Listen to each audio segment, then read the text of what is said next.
కాళేశ్వరం క్షేత్రాన్ని గురువారం దట్టమైన పొగమంచు కమ్మేసింది. ఉదయం 5 గంటల నుంచి 10 గంటల వరకు సుమారు 5 గంటల పాటు పొగమంచు కమ్మేయడంతో ప్రయాణికులు ఇబ్బందులు పడ్డారు.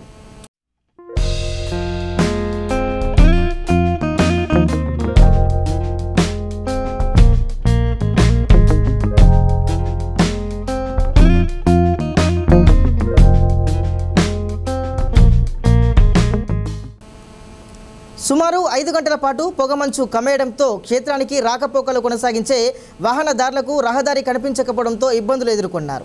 త్రివేణి సంగమ తీరం గోదావరి వద్ద దట్టమైన పొగమంచు ఆవరించి ఉండడంతో భక్తులకు ఎటువైపు వెళ్లాలో దారి తెలియని పరిస్థితి నెలకొని పుష్కర్ ఘాట్ మెట్ల వద్ద చాలాసేపు నిరీక్షించారు.